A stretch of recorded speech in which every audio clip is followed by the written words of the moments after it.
Bonsoir. Vous avez suivi certainement le coup de gueule du gouverneur de la province du Nord Kivu, Julien Paluku, qui appelle le gouvernement, notamment le Premier ministre, de passer de la logique de la maîtrise du cadre macroéconomique à celle de la maîtrise du cadre macro-sécuritaire social. Vous avez également suivi que la République démocratique du Congo est devenue le bastion où circulent paisiblement des produits pharmaceutiques interdits sous d'autres cieux.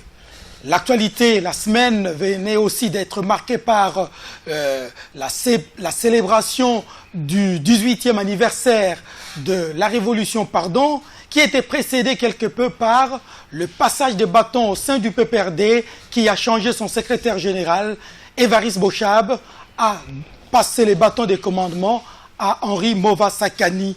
Pour en parler sur ce plateau, deux invités, Monsieur Benoît Yolama, et il est cadre de la majorité présidentielle, et Maître Steve Kivuat, cadre du Palou. Avec lui, avec M. Benoît également, nous allons lancer un regard plus ou moins critique sur les tribunes que publie l'ancien Premier ministre Adolphe Muzito, notamment la dernière tribune intitulée « La République démocratique du Congo, État sous-endetté, esprit de pauvreté ou d'émergence ». Bonsoir et bienvenue à tous. Je commence par vous, Monsieur Benoît, qui êtes passé ici il y a près d'une année et demie. Comment avez-vous interprété ce coup de gueule, surprenant un peu, du gouverneur du Nord Kivu, qui demande au Premier ministre de regarder le sécuritaire plutôt que de se contenter au cadre macroéconomique? Je partage totalement la douleur du gouverneur Julien Paluku du Nord Kivu. Il vit dans un environnement où chaque jour il y a des Congolais qui tombent, qui sont tués. Et s'il faut compter les nombres, je crois qu'il serait déjà cette année à plus de 1000 quelques personnes tuées, peut-être environ dans les 2000 personnes. C'est extrêmement beaucoup. Et je le vois en train de parler en tant que parent de cette province, mais aussi en tant qu'être humain. Et je crois que l'appel qu'il a lancé au Premier ministre est acceptable, puisque il n'y a pas d'économie sans la sécurité. Et la sécurité ou l'économie prennent toujours en considération le produit de base ou l'élément maîtresse qui est ce que nous appelons toujours la population. Donc c'est la population qui est à la base de tout développement économique et même sécuritaire et même l'évolution du cadre macroéconomique. Et s'il n'y a pas de population, vous ne ferez pas l'économie. Donc il faut que l'on tienne compte de ces préoccupations sécuritaires, que l'armée ait le moyen pour faire la guerre, puisque quand il prend son téléphone, il appelle Kinshasa, probablement c'est le Premier ministre qui l'appelle souvent, mais le Premier ministre n'arrive pas à lui prendre au téléphone. Alors, il doit s'adresser à qui? Alors que c'est le Premier ministre qui est appelé même à descendre au niveau de la province du Nord Kivu, Beni, Butembo, un peu partout, même dans la province orientale, là où il y a des problèmes, pour assurer, garantir, comme l'avait fait le président Kabila il n'y a pas longtemps, pratiquement l'année passée. Voilà, je crois que c'est quelque chose que je partage avec lui, mais je crois que peut-être il pouvait le faire par des canaux autorisés, que le fait peut-être sur la place publique, c'est cela que probablement, je pense qu'il a péché. Et je crois aussi que quand on questionne un peu la situation de la province, et généralement les gens qui nous appellent, qui nous envoient des textos, il y a une pratique, ce n'est pas une guerre conventionnelle que ces gens sont en train de faire, mais il y a des pratiques qui sont assimilées aux pratiques qui utilisent les forces négatives à travers le monde, notamment au Nigeria, au Mali, en Afghanistan, en Irak, où ils utilisent des substances de drogue, ils donnent aux jeunes gens, on leur dit qu'on va vous donner de l'argent, vous aurez des pouvoirs, et quand ils viennent tuer parfois, en complicité avec le même force négative rwando-ougandaise, malheureusement, pour le Congo, on n'arrive pas à totalement... Justement, M. Benoît, que répondez-vous à ceux qui disent que l'insécurité dans l'Est de la République démocratique du Congo, c'est le fruit, entre autres, de ce que l'on a célébré il y a quelques jours, la révolution, qui est justement partie de l'Est, juste à Kinshasa. Que répondez-vous? Je ne partagerai pas totalement avec cette vision des choses, puisque la guerre contre M. Mobutu a été préparée depuis 1987 aux États-Unis. Il y avait un stockage d'armes en Allemagne et les services de sécurité occidentaux ont mis tous les moyens. Et quand ils ont proposé à l'ISOR et alliés, à l'époque, UDPC ainsi que PDC et les alliés, c'est nous les progressistes. Et quand on nous avait proposé qu'il faut vite attaquer Mobutu au niveau de l'opposition, certainement, il y avait le refus de M. Tshisekedi. Et quand on a demandé à l'ancien président Nyerere de pouvoir chercher quelqu'un, c'est sur le rond de Zéré Kabila qui sont tombés, qui avait déjà un petit groupe qui existait. Mais écoutez, l'accompagnement n'est pas nécessairement un fait qu'on peut reprocher aujourd'hui à Laurent Désiré Kabila. Puisque ni Tété Sola, au moment où nous parlons, on ne sait pas quel serait déjà devenu le Zaïre. Puisqu'avec cette arrivée, on a bouté dehors la dictature. Nous avons aujourd'hui la liberté d'expression d'opinion. Aujourd'hui, les chaînes de télévision fonctionnent et librement, chacun pense dire ce qu'il dit. Et quand on le dit avec toutes les responsabilités. Je crois que c'est vrai qu'il y a eu des couacs avec les Rwandais qui sont entrés, mais la première opération, ce sont des Rwandais Hutus qui sont entrés avec les armes.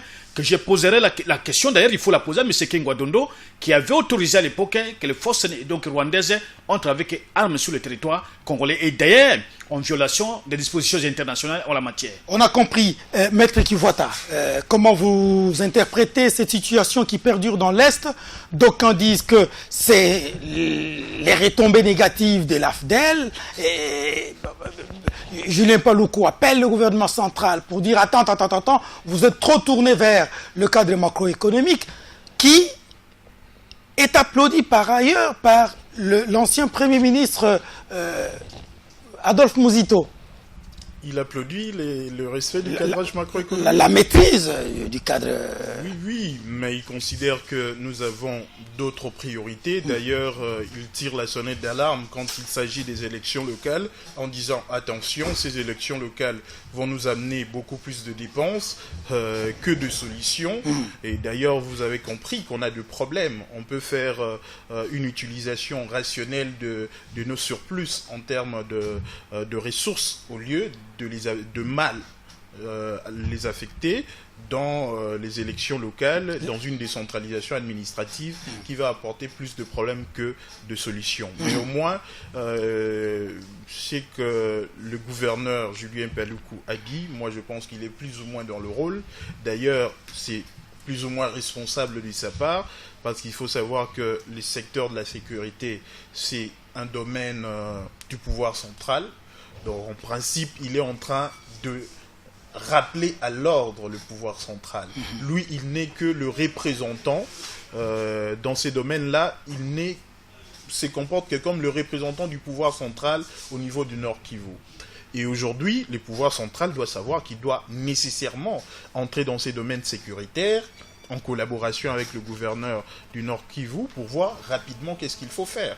Parce que si on doit tenir compte uniquement de ressources dont dispose la province du Nord Kivu, d'ailleurs nous l'avions dit dans les émissions précédentes, en ce qui concerne la rétrocession, aujourd'hui, nos provinces ne reçoivent que 4% de recettes à caractère national au lieu des 40%. Donc déjà leurs ressources sont insignifiantes pour pouvoir résoudre un problème tel que les problèmes de la guerre. D'ailleurs, à l'époque, je pense que l'honorable Muzito, quand il y avait les problèmes des coups d'abattoir à l'Est, il a eu à se déplacer personnellement. Et il a eu à constater qu'il y avait une mauvaise gestion de la ration destinée aux militaires, justement. Il a trouvé des boîtes de conserve en train d'être vendus à travers la cité, notamment en province orientale. Et il a tonné à cette époque. C'est ça. Donc ça serait inexplicable que le pouvoir central, à qui revient la responsabilité dans le domaine sécuritaire, puisse plutôt laisser cette responsabilité à un gouverneur de province qui n'a même pas des ressources pour résoudre ces genres de problèmes. Alors, en République démocratique du Congo, l'insécurité n'est pas seulement sociale, mais il y a aussi l'insécurité de produits pharmaceutiques qui circulent. Je me rappelle récemment, il y a une enquête qui avait été diligentée par une ONG où pour un comprimé de quinine qui devait payer 500 mg, qui ne pesait à peine que 120 mg. Et les mauvais produits, les produits de la mort, sont en train d'être vendus ici, au vu et au su de tous. Le ministre de la Santé a même été interpellé là-dessus la semaine dernière à l'Assemblée nationale. Votre point de vue? Mon point de vue est que le pouvoir central doit de plus en plus se renforcer Parce que c'est inexplicable que pour des choses aussi banales, que l'on puisse sembler être distrait pour résoudre ces genres de problèmes. Moi, je vais tout simplement en appeler à la responsabilité du gouvernement central, ainsi que au renforcement de la capacité de contrôle au niveau du Parlement national. Parce que là, le peuple n'a pas d'instrument. Le peuple, malheureusement, dans la démocratie, n'a que son droit de vote, qu'il n'utilise que lors des élections. Mais les parlementaires, qui sont des représentants du peuple, les représentants directs, doivent jouer leur rôle et sanctionner les membres du gouvernement s'il le faut, lorsqu'on constate qu'il y a une négligence inacceptable. Moi, j'en appellerai tout simplement au sens des responsabilités et du gouvernement central et du Parlement national quant à son pouvoir de contrôle. Monsieur Benoît, l'insécurité de produits pharmaceutiques. Bon, je crois que le problème des médicaments est très complexe. Vous savez que l'État congolais a perdu ce qu'il y avait à l'époque comme structure de médicaments, qui est pratiquement occupée par une société, je crois que c'est la société Orgamat qui occupait le dépôt qui se trouve au niveau de Kitambo. Et l'État a perdu presque toutes les unités de production des produits pharmaceutiques. Et donc, c'est le particulier, c'est le privé qui se sont appropriés les moyens de production de ces médicaments. Et donc, il faut peut-être rappeler, demander à l'État de renforcer le contrôle au niveau de l'OCC, qui a des laboratoires apparemment appropriés, et aussi coopérer avec l'État indien, qui est presque l'État qui fournit près de 80% des médicaments en Afrique, pour que le médicament qui sorte de l'Inde soit une qualité meilleure. Mais il y a aussi des médicaments qui sont produits localement ici, notamment avec quelques sociétés dont la qualité même des sérums glucosés ou physiologiques sont très discutables. Et moi, je connais un pharmacien qui a dénoncé cela et qui avait perdu son boulot à limiter, puisqu'il avait constaté que la qualité du sérum qu'on présentait à la population congolaise n'était pas très bonne. Alors, Monsieur Benoît, donc quand on dit que cette situation est connue par tout le monde, mais il n'y a pas véritablement de volonté politique au niveau des décideurs pour arrêter net ce trafic de la mort. Bon, moi je ne crois pas qu'il faut peut-être voir la situation de cette manière-là, parce que vous savez que la profession pharmaceutique est protégée, donc elle ne peut œuvrer dans ce domaine que les pharmaciens de formation et les ONG, conformément à cette loi qui est tout à fait déjà obsolète. Il fallait peut-être qu'on puisse revoir d'abord la loi. C'est le travail que j'allais demander aux députés de commencer. Et quand la loi sera promulguée, on connaîtra les nouvelles stratégies de l'État pour pouvoir endiguer ce phénomène. Mais je crois qu'il faut mettre beaucoup d'accent sur l'importation et vérifier régulièrement ce qui se passe sur le plan local. C'est bien que la population, l'opinion publique ait connaissance sur ce qui se passe, mais je crois que si on a la volonté d'arrêter cela, je crois que 6 mois c'est pratiquement trop, on va arrêter et je crois que les choses vont changer dans le bon sens. Alors, Maître Steve, le PPRD, c'est l'émanation de l'AFDEL d'une manière logique, si on doit ainsi réfléchir, qui vient de passer son congrès extraordinaire, à l'issue duquel, tout naturellement, l'ancien secrétaire général du parti ayant été nommé vice-premier ministre, merci, de l'Intérieur, a passé les bâtons à Mova Sakani. Est-ce que vous connaissez les personnages, Mova Sakani? Oui, j'ai eu plusieurs fois à les suivre à la télé. J'ai eu à l'apprécier à l'époque, je pense même comme ministre de l'Information. Très intello. Oui, je dirais très intelligent et il semble aussi très sage. Je pense que c'est un bon choix. Mais je ne suis pas du PPRD, je ne peux pas l'apprécier au-delà de cela.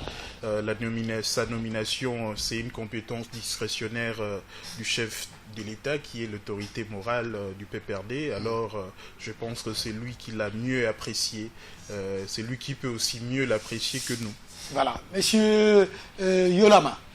Oui, M. Sakani Mouva, je crois que c'est d'abord le choix qui a été porté sur sa personne, c'est un choix judiciaire, et un choix qui a respecté les pratiques démocratiques à travers le monde, au-delà du caractère discrétionnaire que le président de la République pouvait avoir, mais au moins le Congrès a eu à discuter sur la question. Je crois que peut-être c'est une première année d'essai où des questions de grande importance au sein des partis politiques sont traitées par les membres du parti. Et M. Mouva Sakani, c'est un homme très simple. Je sais qu'il a été ministre de la communication et de la presse, et il a été ministre des Transports et Communications, il a été aussi aux Affaires étrangères, et récemment, il a été ambassadeur de notre pays auprès du Royaume de Belgique.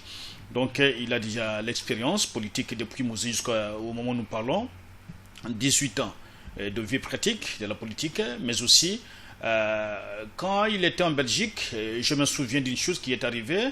Quand nous étions en train de négocier l'arrivée de M. Hollande à Kinshasa, il y a certains compatriotes qui devaient revenir au pays mais qui n'ont plus la nationalité congolaise. Quand j'ai pris mon téléphone pour l'appeler, pour demander qu'il donne le visa de courtoisie à ces gens-là, M. Sakani n'a pas dit que M. Youlaba n'avait pas de charge d'État, mais il a considéré que c'était un acteur politique qui a appelé. Il m'a pris au téléphone et il s'est exécuté. Et quand nous sommes retrouvés avant le congrès, il est le premier à venir me serrer la main.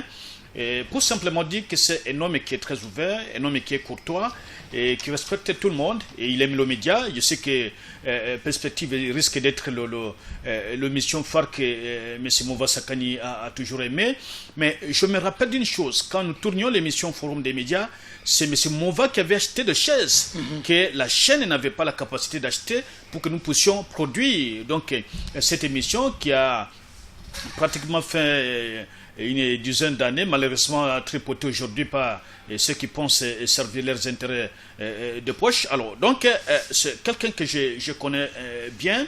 Et au niveau de l'opinion, ce que moi je pourrais lui demander, c'est de descendre un peu bas pour rejoindre les masses, puisque le PPRD, c'est un parti des masses, puisque là où il est très haut, écrivain, poète,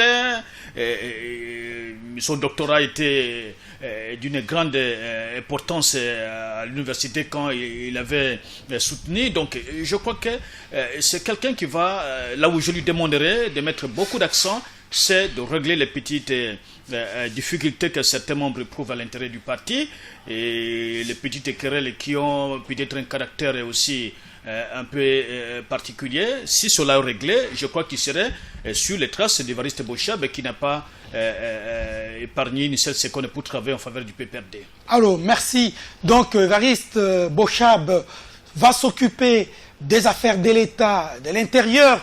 Il a beaucoup à faire, et il l'a dit, et Mouva Sakani vient pour prendre les commandes du PPRD. Nous lui souhaitons plein succès. Il est homme de lettres, homme de culture, un intellectuel plein, j'allais dire, mais également un homme qui a un sens d'humanité très élevé. Mouva Sakani, bonne chance et plein succès à vous.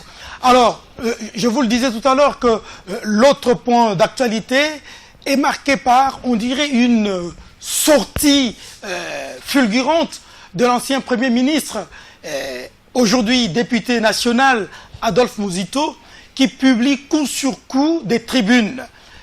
La plus récente s'intitule « La République démocratique du Congo, État sous-endetté, esprit de pauvreté ou d'émergence ». Monsieur Maître Steve, vous qui êtes cadre du Palou, que veut dire encore Adolphe Muzito dans cette tribune? Dans cette tribune, l'honorable Muzito est tout simplement en train de rappeler un certain nombre de principes qui ont été adoptés, un certain nombre d'orientations, d'options qui ont été mises en place depuis 2001. Donc, c'est-à-dire avant même que le Palou n'accède à la gestion de l'État au niveau de la primature. Au niveau politique, c'était la démocratisation et la décentralisation. Et au niveau économique, c'était la libéralisation de l'économie, le partenariat avec le FMI et la Banque mondiale, le partenariat avec le Chinois, le désengagement de l'État des entreprises publiques. Et aujourd'hui, il est en train de constater qu'il y a un certain nombre d'options en termes d'objectifs qui ont été atteints, entre autres quand lui il était à la primature, dont effectivement l'annulation de la dette extérieure en atteignant les points d'achèvement, parce que la dette, c'était la corde au cou dans l'État. Avec une dette qui avoisinait, qui allait au-delà de 100%, donc plus que notre PIB, nous ne pouvions plus nous endetter. Nous sommes un État qui a besoin de beaucoup de ressources pour construire une économie nationale, je dirais même pour construire une nation. Or, avec cette grande dette, on ne pouvait rien construire, on ne pouvait plus s'endetter. D'où, en atteignant les points d'achèvement, nous sommes devenus un pays pauvre, sous-endetté. Alors, est-ce que on doit considérer que c'est ces résultats-là que nous recherchions, ou nous devons nous dire que oui, c'est un niveau acceptable, mais nous devons avoir une autre vision en termes de mobilisation de ressources extérieures pour pouvoir devenir un cheval partant pour l'émergence. Parce que lui, il considère que avec aujourd'hui un taux de chômage qui avoisine les 70%, avec un dessert en électricité et en eau potable qui varie entre 9 à 20%. Ça, c'est l'électricité, l'eau potable, plus ou moins 20%. Avec une économie non bancarisée. Il faut savoir que nos banques aujourd'hui valent 4 milliards de dollars. Pour un État qui a un PIB de 41 milliards, pour un pays qui a plus de 80 millions d'habitants, c'est insignifiant. Et notre économie est basée sur des entreprises publiques qui sont en cessation de paiement, dont heureusement les juges n'ont pas encore déclaré en faillite. Donc, dans cette situation-là, nous ne pouvons pas nous dire qu'en 15 ans, nous allons atteindre l'émergence. Et il ne s'est pas arrêté là, il a donné des propositions. Je pense que vous allez me donner l'opportunité de vous donner les propositions Tout à fait. qui vont permettre à notre État de se relever et de devenir un cheval partant pour l'émergence en 2030. Allez, monsieur Yulama, quand vous suivez l'ancien Premier ministre Adolphe Muzito en train de présenter des chiffres et tracer plus ou moins la voie à suivre pour permettre à l'État d'atteindre ses objectifs, est-ce que vous ne vous dites pas, mais est-ce que ce n'est pas intéressé? Est-ce qu'il n'y a pas anguille sous roche? Monsieur Yulama, qui esquisse bien sourire. Allez-y. Oui, et je crois que les réflexions qui ont été produites par l'ancien Premier ministre et l'actuel député, M. Muzito Adolphe, méritent des critiques, mais aussi une analyse objective. Des critiques puisqu'il a été au budget, comme le ministre du budget. Et la gestion que je n'ai pas appréciée, il est économiste, je n'ai pas apprécié. Et je me souviens à l'époque, pour qu'il devienne Premier ministre, c'est l'actuel vice-premier ministre Willy Makeshi qui se battait dans la presse pour le défendre. J'étais de ceux qui ne pensaient même pas qu'il pouvait faire quelque chose à la primature et je refusais publiquement qu'il soit nommé Premier ministre. Je sais qu'il a utilisé plusieurs voix, mais surtout la voix de l'oncle qui a prévalu et il est devenu Premier ministre. Pas comme politique, pas comme technicien, il est devenu à la primature, donc il est devenu Premier ministre par cette voie-là. Donc le deuxième élément, c'est que c'est un peu une politique de haute toit que je me mette. Puisque j'ai été Premier ministre, je suis plus Premier ministre, donc tout ce qui est en train d'être fait après mon départ n'est pas totalement vrai, donc il n'est vrai que ce que moi j'ai dit. Et cela, je ne l'accepte pas, et je pense que en termes de réflexion, je n'aurais pas souhaité qu'il fasse quelques tribunes où il récupère quelques éléments qu'on peut trouver dans les documents DCRP, il les place sur la place publique et il dit bon voilà, je réfléchis. Non, j'aurais souhaité qu'il écrive un livre sur sa gestion au ministère du budget, sur sa gestion en tant que Premier ministre et sur ses ressources. Il a plusieurs ressources. Avant, en tant que fonctionnaire de l'État, il n'avait jamais écrit, il n'avait jamais obtenu autant de choses qu'il a aujourd'hui. Alors, s'il le fait de cette façon-là, ça sera plus objectif que de tenter de persuader l'opinion. Il voudrait que l'opinion parle de lui, mais nous parle aussi très mal. Et de cette façon-là, nous aurions aussi produit des articles pour contrecarrer, démontrer ce qu'il est en train de dire, qui apparaît sur le plan scientifique est discutable. Alors, un autre élément, c'est que en devenant même Premier ministre, et je crois que ce n'est pas lui qui a réduit la dette. C'est l'ancien, les efforts ont été engagés depuis 2000. J'ai pu voir quelque part depuis 2000 avec la transition. C'est là lui-même il le reconnaît. Et ça il le reconnaît. L'ancien ministre des Finances, M. Matungulu, qui est actuellement fonctionnaire de la Banque mondiale, et ces efforts ont été déployés. Il a démissionné pour votre enseigne. Nous l'avons poussé à la démission. Ça, je vous l'ai dit en toute responsabilité. Il n'avait pas démissionné de lui-même. Nous l'avons poussé à la démission puisque le mercantilisme qui voulait imposer le mercantilisme, démission de M. Matungulu comme ministre des Finances. Non. Je dis que maintenant, il s'est désengagé de son contrat avec les institutions de Bretton Woods. Et il dit pouvoir réfléchir pour l'avenir de la République démocratique du Congo. Il est libre, nous sommes en démocratie, il est libre. Je sais que gagner une élection présidentielle au Congo, ce n'est pas une mince affaire. Mais je vous dirais tout de suite aussi que les gestionnaires acteurs de l'FMI de la Banque mondiale ne sont pas économistes. Madame Christine Lagarde est juriste de formation, même s'il y a des notions d'économie quand on est on fait le droit économique ou droit des affaires, mais cela ne permet pas de parler en termes des capacités qu'elle pourrait disposer pour gérer le FMI. Mais le FMI, c'est le domaine de l'histoire à travers le monde. La Banque mondiale est gérée par un agronome. Certainement, il y a le cours d'économie en agronomie, mais qui n'a pas la même importance qu'en économie. Et le meilleur gestionnaire dans l'histoire économique du monde, ce sont des mathématiciens. Donc, je ne pourrais pas aux affirmations de M. Mosito qui tend à faire croire que quand tout était bien, quand je ne suis pas là, rien ne marche. Cela n'est pas scientifiquement acceptable, mais aussi ça penche un peu vers la tendance qui voudrait que l'opinion parle de lui pour qu'il soit probablement demain ou après-demain candidat, mais il est libre de le faire, mais je ne crois pas qu'il a la bénédiction du Palou.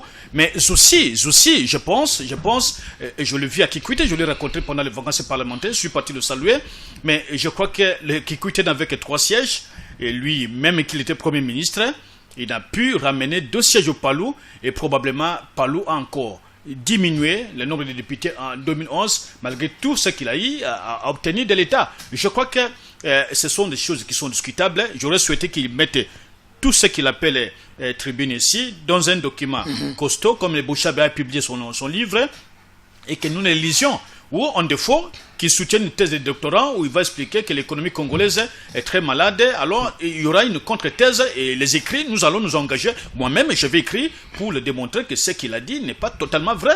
Et donc, je pense qu'il risque de prendre une pente. Et là, il soutient l'économie capitaliste, mais la tendance du Palou, c'est l'économie socialiste. Donc, il est en démarcation totale avec même l'idéologie fondatrice du parti lumumbiste unifié. D'accord. Maître Steve, qu'est-ce que vous répondez à M. Yulama? Avant de lui répondre, c'est d'abord un regret. Moi, j'ai pensé qu'on allait faire un débat objectif. Or, j'ai comme l'impression qu'on est retombé dans le débat polémique du genre Wenge, sans entrer dans le fond. M. Yulama est plus entré dans des attaques personnelles. C'est un fort regret. Je pensais que notre pays pouvait avancer vers la voie de la démocratie. Et la démocratie, ça suppose un débat d'idées. Et au-delà de ça, M. Yulama a dit un certain nombre de contre-vérités que je crois que je n'aurai pas le temps de tout terminer. M. Yulama commence d'abord par dire que le patriarche Antoine Gizenga est l'oncle d'Adolphe Mosito. Je suis en train d'en rire et je pense que les gens qui me suivent en rient autant.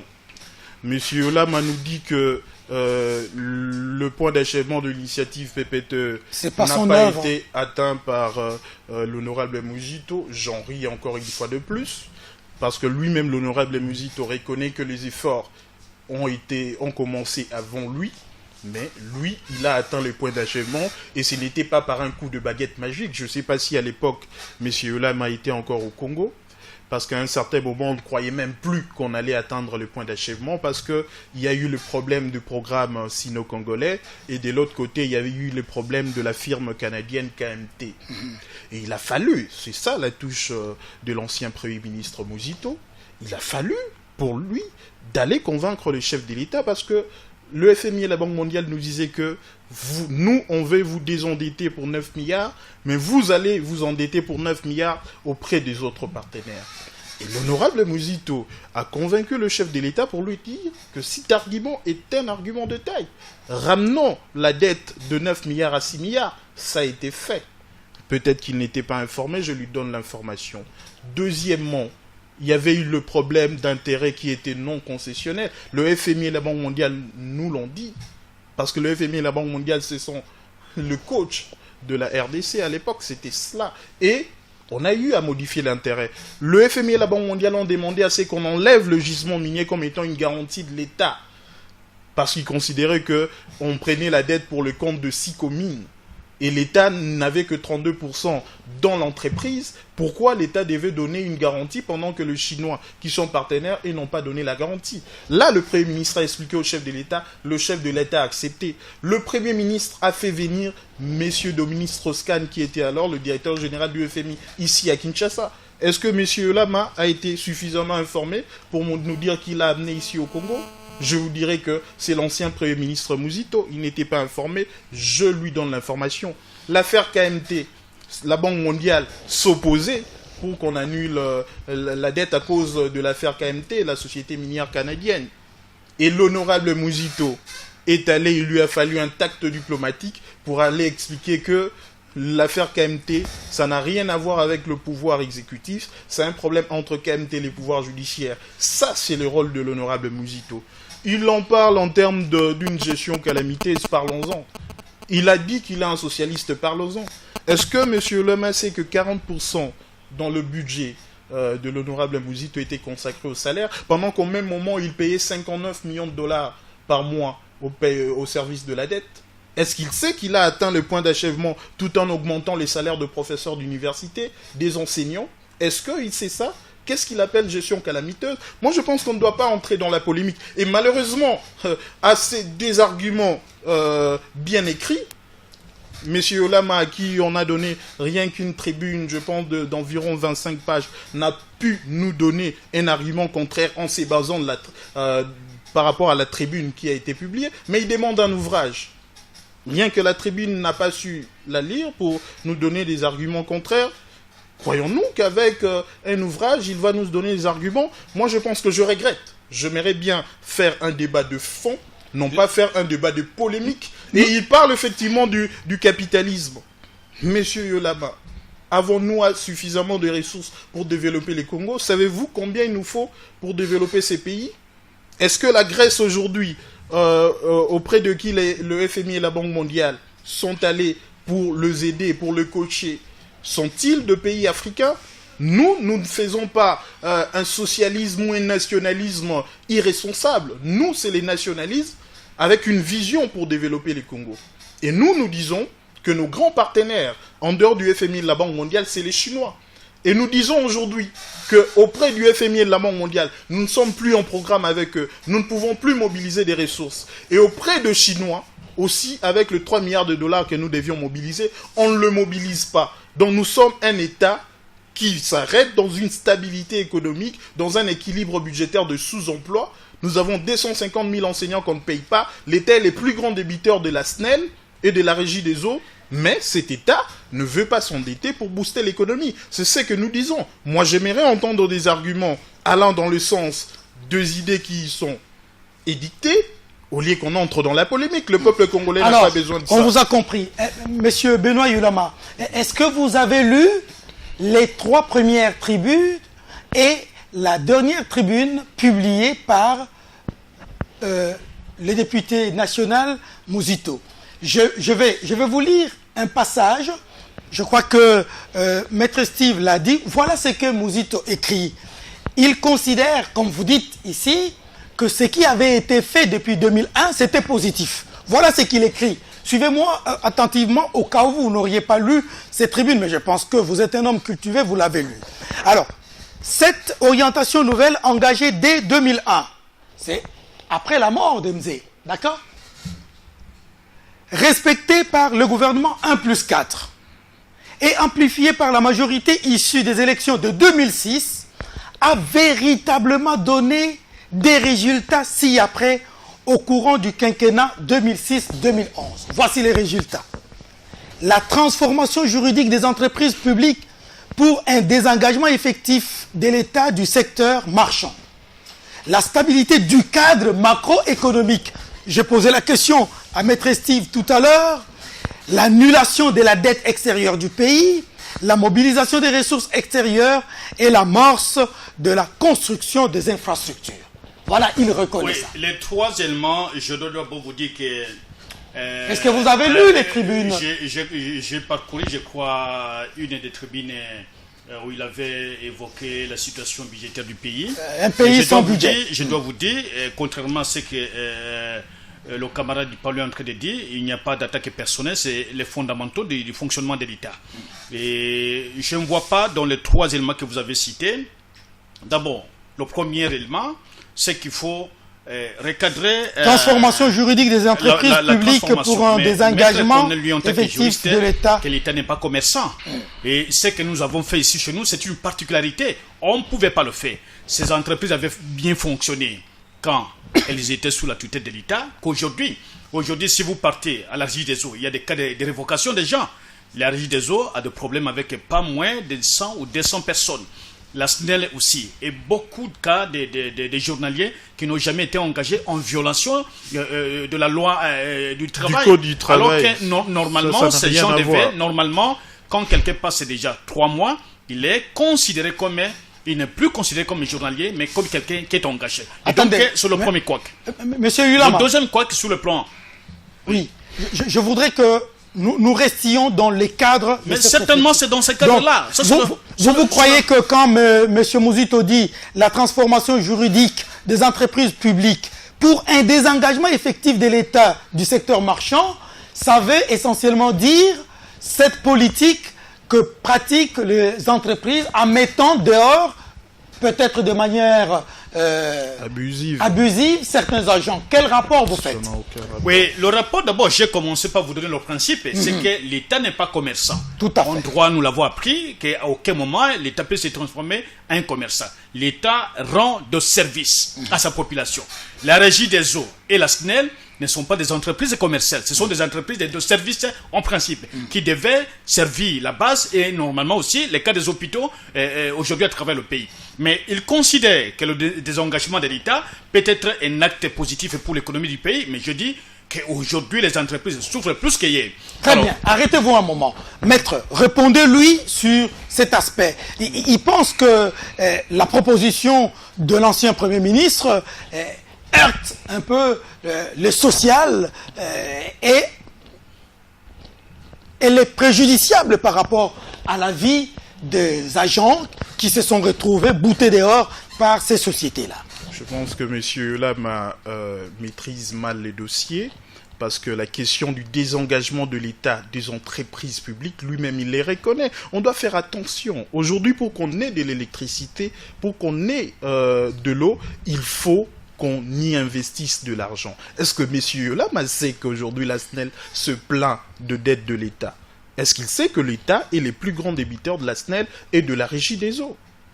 Est-ce qu'il sait que les gens se plaignent de l'électricité et de l'eau? Moi, j'ai des frères qui n'ont pas d'électricité. Est-ce que M. Ulama va à l'intérieur du pays? Est-ce qu'il sait qu'aujourd'hui, au Katanga, les sociétés minières n'ont pas d'électricité? De quel service parlez-vous? Et quand M. Ulama nous dit, nous parle de désavantages du désengagement, qui n'est d'ailleurs pas encore fait, parce qu'aujourd'hui l'État est le seul actionnaire au niveau des entreprises publiques, il nous parle de gens qui ne sont pas engagés au-delà de 3 mois. Est-ce qu'il sait que ça n'autorise pas même en termes de désengagement les entreprises de faire cela? Est-ce qu'il en connaît la justification? C'est tout simplement parce que la SNEL et la Régie des eaux considèrent qu'ils n'ont pas de finances pour engager ce genre-là. C'est contraire à la loi, je l'accepte. Mais en principe, la plupart de ces ressources devaient venir de qui? Mais du plus grand client de ces deux entreprises, que sont l'État. C'est l'État, notamment. Quel État je voulais dire que sont l'État.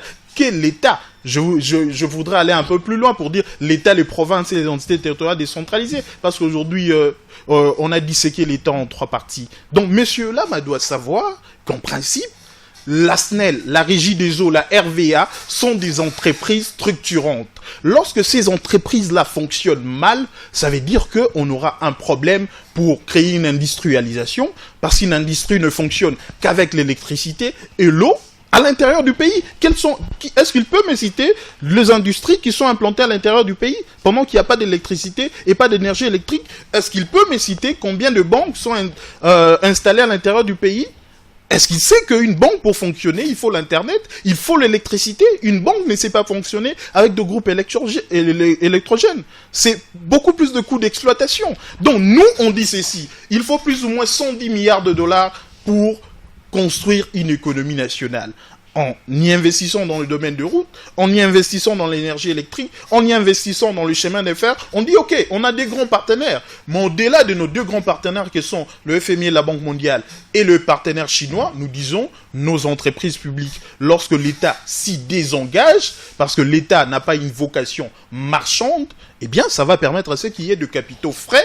Ce que l'État pourrait faire en investissant dans l'énergie électrique, ce sont d'autres entrepreneurs qui vont le faire, et ces entreprises structurantes vont permettre à l'économie congolaise d'être boostée. On vous a compris. Au moment opportun, Monsieur de penser à l'émergence. Est-ce que vous avez une réponse à donner à Et la réponse est très simple. Allez. Là, c'est simplement ce que j'appellerais le mot économie Koussou, une économie qui ne tient compte que des facteurs presque un peu personnels. Moi, je ne vois pas dans ce cadre-là comment on peut changer, développer une nation, puisque la plupart des entreprises qui aujourd'hui sont en transformation ont eu des problèmes, mais au moins elles ont résisté depuis l'époque coloniale jusqu'au moment où nous parlons. Avec il y a des de nombreuses entreprises qui sont créées à travers le monde qui disparaissent après 3, 4 ou 6 mois. Les statistiques sont là. Je crois que le professeur Belelo en a donné quand nous étions lors d'une conférence quelque part. Et donc, on ne peut pas prétendre que le fait qu'on ait libéré du joug de l'État les entreprises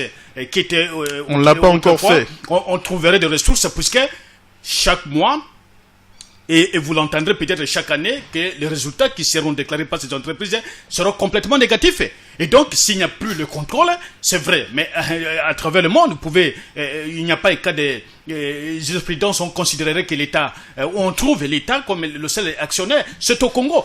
Je crois que l'initiative qui avait été prise pour transformer les entreprises a tenu compte de ce que Clément Kabange avait publié dans son ouvrage sur les entreprises publiques. Que pour que ces entreprises ne soient plus des canaux boiteux, il faut faire ceci, il faut faire cela. C'est ce qui avait été fait, mais là, au niveau de l'application, je le discute aussi avec le professeur Vundoye, au niveau de l'application, cela n'a pas été correctement suivi. Et la preuve, c'est que plus de 3 ou 4 ans après, les entreprises continuent, même pour évaluer leurs capitaux. Une entreprise comme l'Onatra, qui a beaucoup d'immeubles à travers le pays, ne peut pas vous dire que son capital social serait même de 100 millions de dollars. Peut-être c'est en difficulté. Et les experts qui sont envoyés, parfois moins informés, insuffisants sur le plan technique, et curieusement, c'est ce qu'on nous présente comme une statistique. Moi, je ne pense pas que mon co-débatteur a des informations à me donner. Je suis un politique, mais je ne me limite pas seulement à la politique parce que j'ai étudié et je connais ce que je suis en train de dire. Et donc, tout ce qui a été formulé, que ce soit avec le FMI, la Banque mondiale, d'abord les conséquences sur le plan même social, il n'y a pas de conséquences. Le panier de la ménagère est resté le même. Il n'y a pas de conséquences. En termes de salaire, il n'y a pas de conséquences. Mais comment vous pouvez prétendre? La seule affirmation que je peux partager, c'est que je doute, moi, parce que là, il n'a fait allusion à aucune économie. Vous partagez ou vous doutez? En fait de compte, il y a quelque part où il a parlé de l'émergence du Congo en 2020. Là, je n'ai jamais partagé la politique du Premier ministre actuel, M. Batata, qui considère que lorsqu'on a maîtrisé l'aspect financier de l'économie, et donc l'économie peut démarrer. C'est pratiquement faux. C'est l'agriculture qui donne le temps au développement économique et politique de toute une nation. Considérez qu'aujourd'hui, dans chaque province, nous développions le service national. Chaque province est arrivée à produire. Donc les productions de services nationaux vont créer encore d'autres services intermédiaires.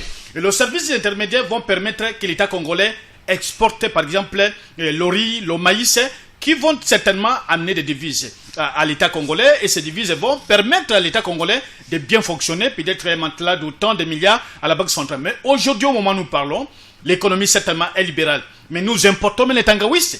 Vous ne pouvez pas comprendre. Les quelques entreprises privées qui avaient existé à l'époque, comme la sucrière de Kulingongo, est en difficulté au moment où nous parlons. Si vous partez au niveau de la cimenterie est en train d'être complètement effacée. Alors, à quel niveau? Parce que l'État doit absolument à ce niveau-là donner des subventions à ces entreprises, donner des ressources à ces entreprises, puisque l'État a aussi des parts. Mais en termes de consommation, le 80% du budget national est utilisé pour des dépenses politiques. Et je ne crois pas que l'ami est sur la bonne piste. Allez, maître Steve, Monsieur Yulama pense que le Premier ministre n'est pas sur la bonne piste. Je m'épère. Quand je suis Monsieur Yolama, je vous rassure que je m'épère parce qu'à un certain moment, il semble me rejoindre, à un certain moment, il s'est contredit aussi. Peut-être que je m'aimerais lui rappeler ce que nous voulons. Nous disons ceci.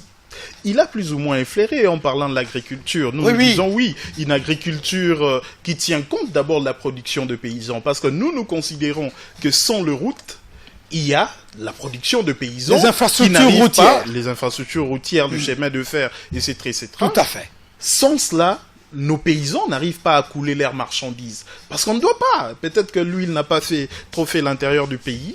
Moi, j'en fais très souvent. Il y a de paysans qui ne savent écouler leurs marchandises, qui n'ont pas de la monnaie. Notre économie n'est pas monétarisée à l'intérieur du pays. Il peut arriver que vous rendiez service à un paysan que à la place qu'il vous donne en nature quelque chose au lieu de vous donner l'argent. Donc aujourd'hui, ce sont les routes qui sont prioritaires. Et là, d'ailleurs, l'honorable Mouzito encourageait le président de la République qui avait le programme de 5 chantiers.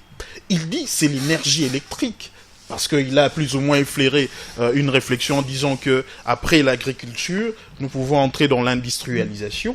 Mais nous lui disons, on ne peut pas industrialiser sans énergie électrique et on fait de propositions.